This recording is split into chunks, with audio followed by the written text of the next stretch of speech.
pogledate raziskavo javnega mnenja, potem lahko ugotovite, da je Slovenska vojska ena izmed najuglednejših institucij v tej državi, še zlasti v primerjavi z nekaterimi drugimi institucijami.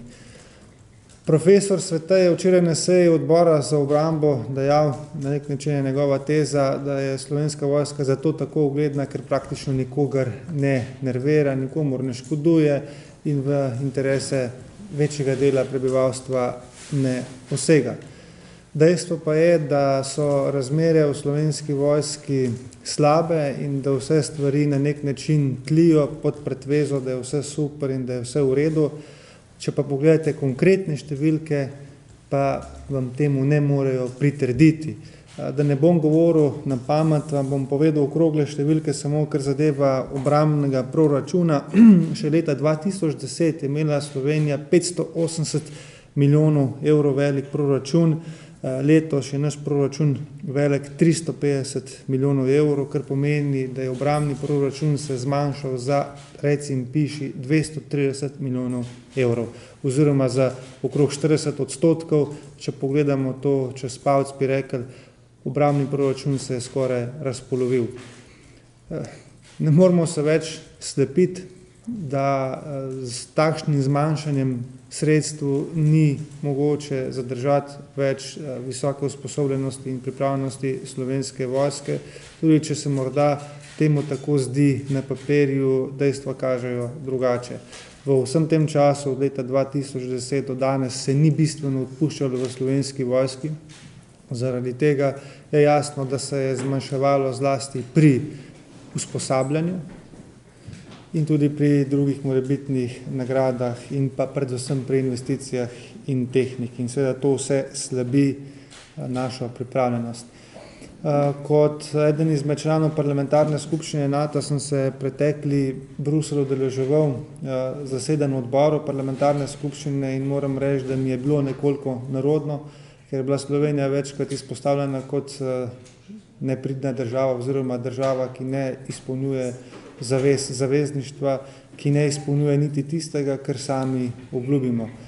V NATO ima posebno formulo, jaz se bom imenoval 2/20, kar pomeni, da ne bi namenjali 2% našega BDP-ja za obrambne izdatke in znotraj teh obrambnih izdatkov 20% za investicije in razvoj.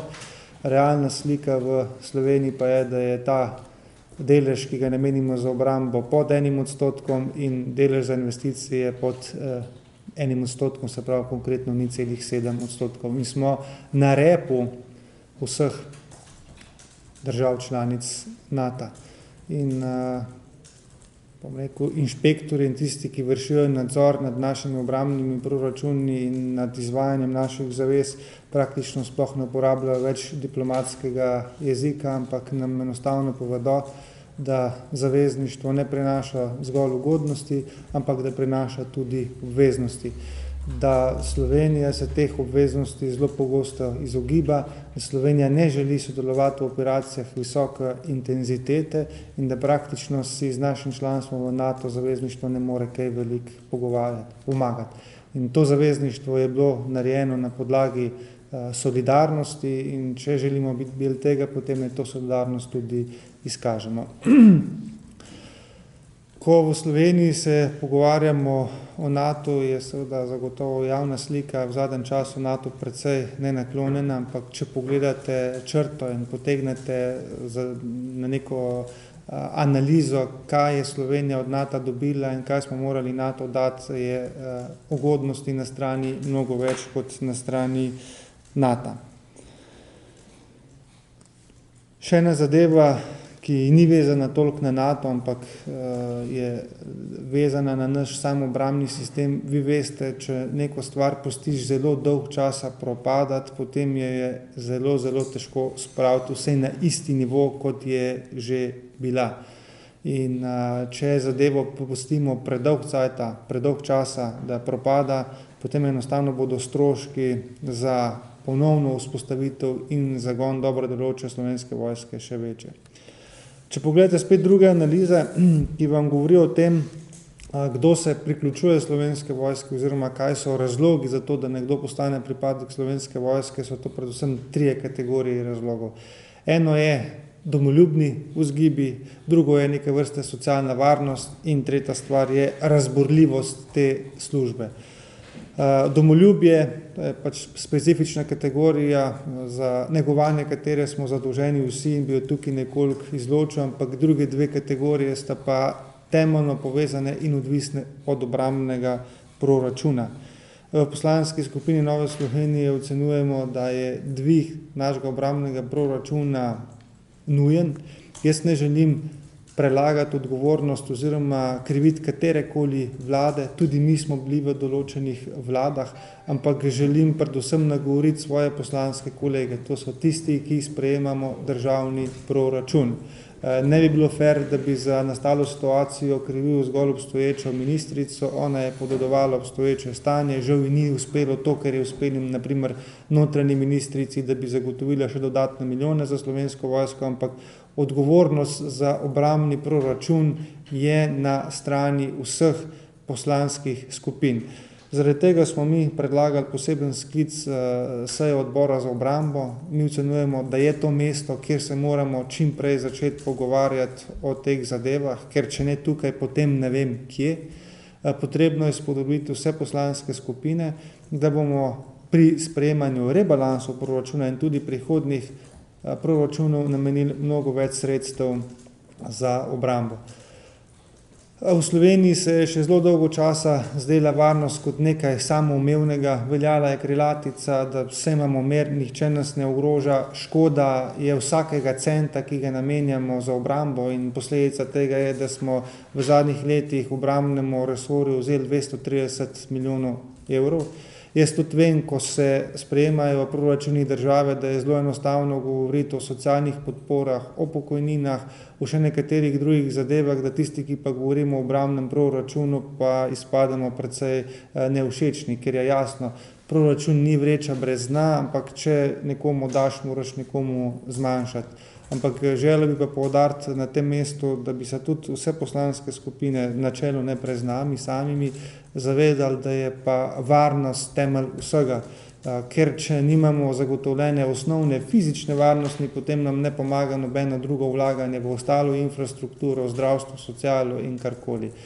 Glede na to pa, da smo v varnostnih občutljivih časih, je varnost čedalje bolj pomembna. Če se nam je to še zdelo larifari pred nekaj leti, je danes to temeljnega pomena.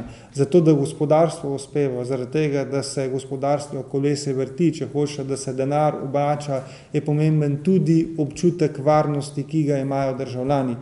Če se državljani ne bodo počutili varni, se bo to pokazalo tudi v gospodarski sliki države. In pri sedanjih pritiskih migrantskega toka z juga je prav angažiranost Slovenske vojske ključna. Če želimo vzdržati pritisk migrantskega toka z juga, potem moramo imeti zadostno moštvo, da bo ubranilo tudi ta pritisk in da bo zavarovalo oziroma vzdržalo pritisk na ograjo.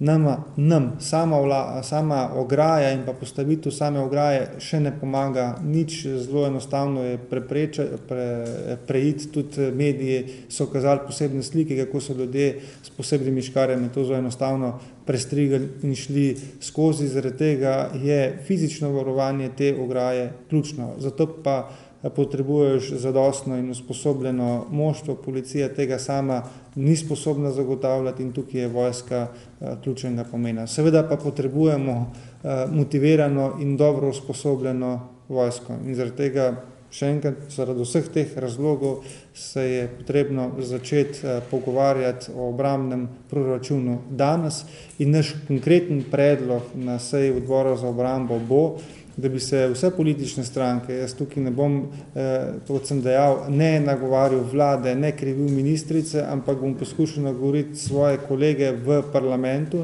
da pri pripravi vseh prihodnjih rebalansov in pa proračunov zagotovimo, da se obrambni proračun letno povečuje za 0,1% BDP-ja, vse dokler ne pridemo do 1% BDP-ja za obrambni proračun. Zdi se nam, da gre za konkreten predlog, ki ga je možno realizirati, ni takšen iz neba vzet, da bi bil nerealen, nemogoč, ampak z nekimi napori je to možno postoriti, ker v tem trenutku je praktično celotno usposabljanje Slovenske vojske zamrznjeno, vsaj večji del, razen nekaterih že dolgotrajajočih vaj, ampak velike zadeve so pa ustavljene. Da pa ne govorim še o problemih, ki so pa sistemske narave in dolgoročni, tudi o tem, kako urediti status vojakov po letu 1945, kjer se nam zdaj pojavljajo prvi primeri in bo to v prihodnjih letih še zelo, zelo pereče. Zaključim s tem, mislim, da je bila edina to kritika, bi rekel, ne vladal, da je bila pri tem obrambnem proračunu to, kar so zdaj predstavili pri predstavitvi srednjeročnega obrambnega programa, in sicer, da ne bi do leta 2020 šele prišli na nivo tam okrog 480 milijonov, to, kar smo imeli leta 2011. Če tako pogledate čez palec, je potem to za slovensko obrambni varnostni sektor izgubljeno desetletje. Praktično v 9-10 letih bomo tam, kjer smo pred 10 leti bili, oziroma leta 2011. In tukaj jaz vem, da bo to tema nepriljubljena, da ne bo kakšnega velikega zanimanja za to, ampak te stvari se bo potrebno lotiti in zato smo mi pač ta predlog zdaj dali.